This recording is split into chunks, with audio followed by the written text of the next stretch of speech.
What is going on, guys? Welcome back to another video. So I was on ESPN last night going to go check out my fantasy hockey scores like anybody does on a Tuesday night, and I stumbled upon ESPN having these articles giving out their top 10 players at certain positions in terms of goaltending, defense, and wingers, and obviously they're going to get to centers probably in a day or two. So I thought it'd be a fun idea, considering ESPN is the American leader in hockey coverage for the most part, to see what this list is looking like. And these lists are actually not from the ESPN employees. It's actually them pulling some NHL players and NHL front office members. So without further ado, let's kind of dive into this. Best NHL goalies of 2024. It's a top 10 list. Comes to us from Greg Wyshewski, I believe. Wisniewski. My bad if I botch his name. He's like one of the most reputable ESPN reporters. So that's kind of disrespectful by me. But let's get into it. Top 10 goaltenders on our 2024 ESPN positional rankings. Let's scroll through. Here's how it works. Surveys were conducted over the past month. Respondents were asked to rank their top 10 current players at center, winger, defenseman, goaltender. We're going to be doing defensemen and goaltenders. And based on the predetermined list of 30 players at each position, players ranked on each ballot were giving a numerical score. Number 1 got 10 points, 2 got 9 points, and so on. 10 NHL players were surveyed, 4 from the Eastern Conference, 6 from the Western Conference, as well as 10 hockey operations people, 6 from the Eastern Conference, 4 from the West. So that's how it's going. 10 front office people, 10 players. So clearly a more of an inside track than just like ESPN journalists that have never picked up a stick or skates in their entire life. So let's get into it. I'll flash my top 10 goalies right now. Boom. Let's see how much it differs from my list. Connor Hellebuyck, number 1. Last season, they had him 3rd. Obviously, I think that is pretty self-explanatory. He's the Vezina favorite right now compared to some of the other guys that we're probably going to see on this list, like a Sorokin, Shesterkin, Vasilevsky, are having a bit of down years. Meanwhile, Hellebuyck has like a 925 right now. So that makes sense. Yeah, 2.32 goals against average. He's been a top 10 most valuable player in the entire NHL. So that makes sense. Let's see. Vasilevsky, number 2. Last season, they had him still number 1. I can see this. For me, I think I had him number 5, but 2 through 5 is pretty up in the air considering all these guys are having down years for the most part. Yeah, he had an 896 through 20 games. He's been playing better of late, but still only has a 903 through 29 games. He obviously did come back from that injury, but people say that like, oh, he's going to figure it out, be fantastic. I see that more as this guy already has a shit ton of workload on him. He might never be the same player again considering he did just have major surgery. I still think he's a very good starter. But depends. I don't think he's like a safe number 2. Last year before that, he was still the number 1 guy. I think Hellebuyck has passed him, but it's definitely up in the air. Thatcher Demko, number 3. I had Shesterkin still number 3. I had Demko number 4. Shesterkin is starting to play better, but I can definitely understand why Demko is number 3 for them. You look at him, 2 seasons prior to this, 2 to 3 seasons prior to this, he had a 915 save percentage in back-to-back seasons. Started off absolutely horrendous last year on the Canucks, but the Canucks on the whole sucked. They didn't win a game for like 10 games. And then when he got back from injury, he was like a 918 again. This year, pretty easily the second runner-up right now for the Vezina Trophy. Shesterkin, number 4. I think they did this like a week ago, so this was when he was still struggling a decent amount. He has been playing a lot better of late, although he did allow a lot of goals in the Stadium Series. Played very good last night against Dallas. Makes sense. As long as Sorokin's 5, I don't have a problem with that. And he is. Sorokin also having a bit of a down year, 38 games this season. They don't say his save percentage, but I think he's hovering around like the high 900s. It's been disappointing. I still have Sorokin as my number 2 goalie. I'm a little bit biased. I'm an Islanders fan, whatever. But I think number 5 is high. Jake Ottinger, number 6, though.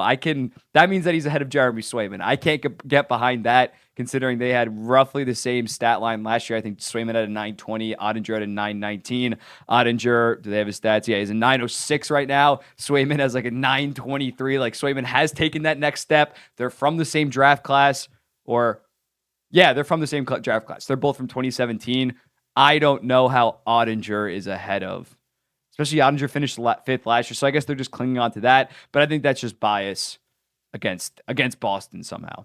UC Saros, number 7, a guy that yet again is having a disappointing year. I would still have him over a Jake Ottinger, given he has a much better track record. Was better last year, was better 2 years ago, was better 3 years ago, and Ottinger has .003 save percentage better than him.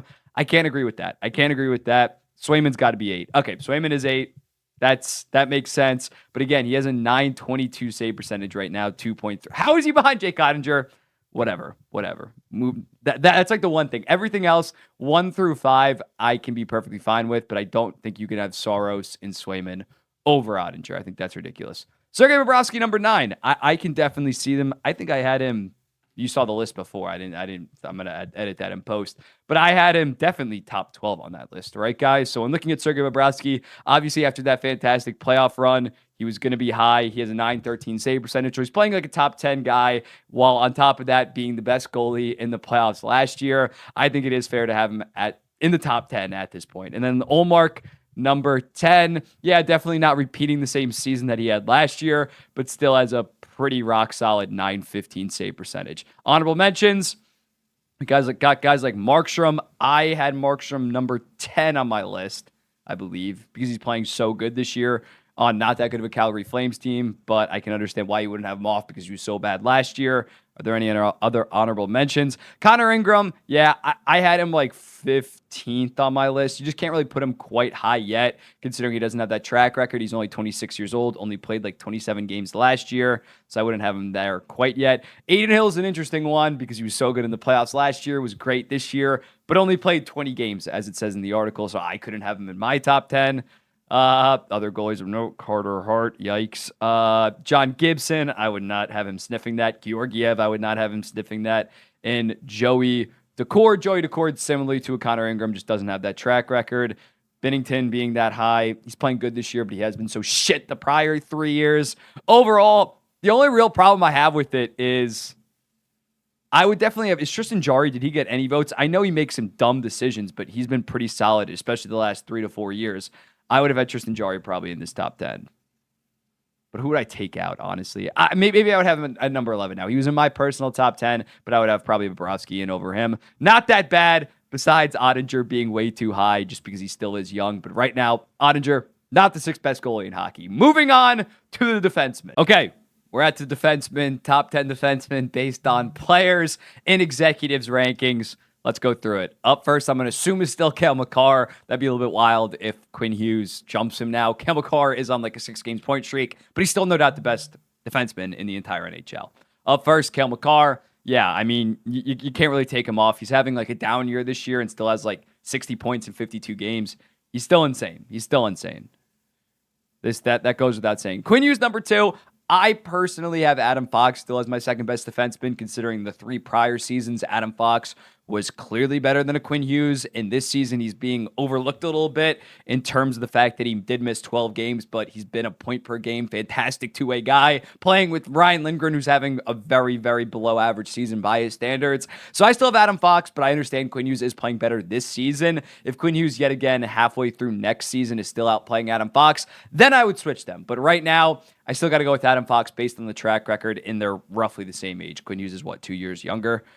I assume Adam Fox is Nope.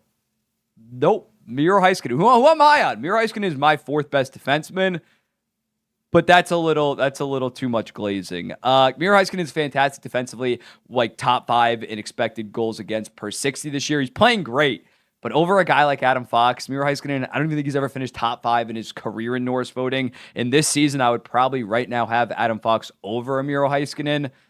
I don't get that. He absolutely chews up minutes. We know that. Plays like 26 minutes a night almost. But ahead of an Adam Fox, that's wild. Adam, let's read this one because you know I love my Adam Fox, even though I hate him bitching his way to the New York Rangers. Him as a player, I love him.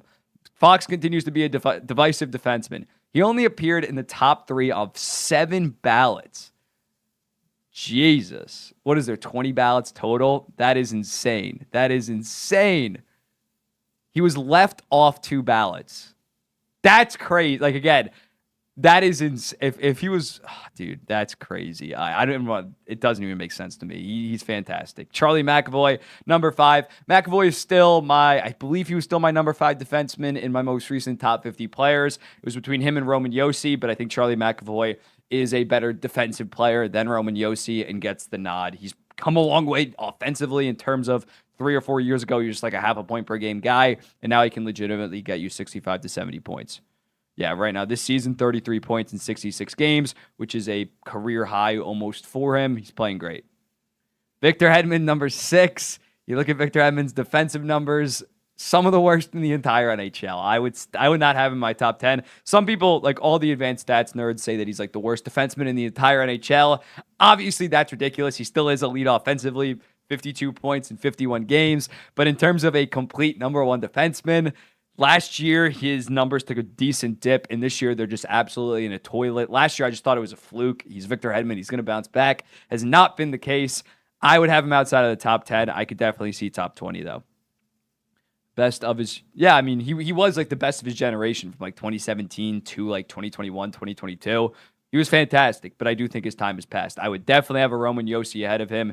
Josi, yeah, 47 points in 52 games on a mid-as-hell Nashville team that's probably going to miss the playoffs and finish with like 85 points. He is severely underrated at some point in his at this point in his career somehow, even though he won the Norris in 2020, 2022, he had 96 points. He's still underrated because the Norris year that he lost, he was pretty bad defensively. Not really the case anymore.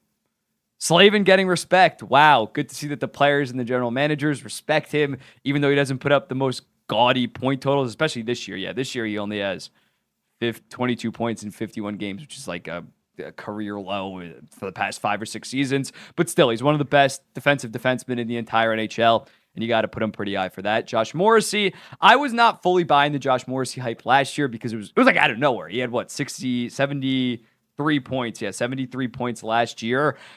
And he never was like even half a point. He was like, his tops was like half a point per game before that. But he's doing it yet again. He's having a very, very solid season. Probably going to go north of 60 points. So I think at this point, you stack those 2 seasons on top of those. And his defensive numbers are actually much better this year compared to last year. You got to have Josh Morrissey in your top 10. And he was in my personal top 10. And then Drew Doughty, number 10. So no Noah Dobson, no Evan Bouchard. Interesting. Drew Doughty's actually playing very good. Don't get me wrong. He leads the entire NHL in ice time. Is he? I still think he's a number 1. Is he better than some of the guys that you could have listed? Like, Noah Dobson, I think you got to have. I would have had an Erik Karlsson probably over a Drew Doughty. Let's look. Yeah, Dobson almost made it. Taze is not having the best season. Karlsson, yeah, I would have had Karlsson over him. Shea Theodore. I guess there wasn't that many better choices at number 10. So I don't hate Drew Doughty, but I would definitely have Noah Dobson there. Drew Doughty would actually probably be like 11th or 12th. I mean, I'm just biased in terms of an Islanders fan. I want Noah Dobson higher. But overall, besides Heiskanen over Hedman, or Heiskanen over Fox doesn't make a lot of sense to me, as well as Hedman, number 6. I think he's still kind of coasting on his reputation. Besides that, not that bad. I'm going to be honest. So yeah, just Ottinger, number 6 spot on these lists, I guess, are cursed. They're going to have some bad guys in terms of centers and wingers. But besides that, not that bad. Again, these guys are players and general managers in the goddamn NHL. They usually know what they're talking about. A couple of guys coasting off reputations like Ottinger being the next great young goalie, even though this season has not been the case, as well as Hedman. But pretty decent. Let me know in the comments. What do you think about this? What does your list look like? And I'll be seeing the next one, and I'll be seeing you when we do the centers and the wingers next time. I'll be seeing you.